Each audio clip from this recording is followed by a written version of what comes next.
Ian Winter has joined me. And first, developments in this long-running saga, Ian, of the future of Speedway and stock car in Coventry. Yes, very good evening to you, Mary. Yes, they've been racing at the Brandon Stadium since 1928, but the last meeting was 15 months ago, and the famous old track could be redeveloped for new housing.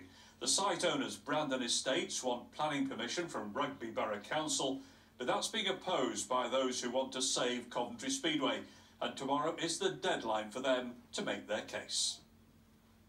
Brandon Stadium looked very bleak this morning, and not just the wintry weather.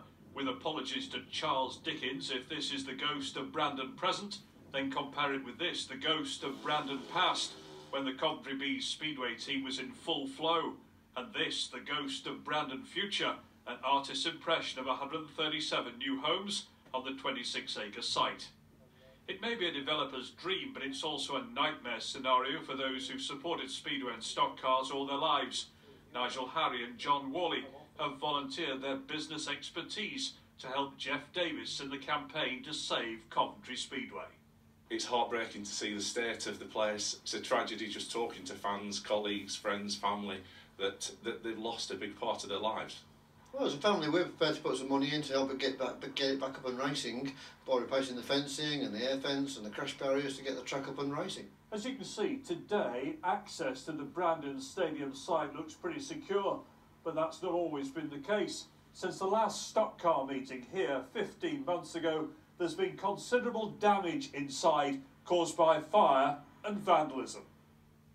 Everywhere you look, it's a huge mess that would cost thousands of pounds to put right if Speedway ever returned.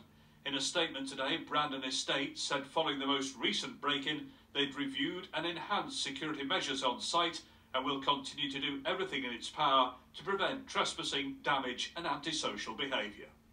Brandon Stadium's been there for 90 years and it's a community asset.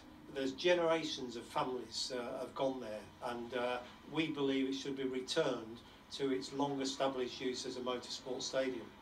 This afternoon, Jeff delivered his 80-page document to save Coventry Speedway. The planning committee at Rugby Borough Council will consider all options later this year. Well, Ian, we've mentioned the cold weather already tonight.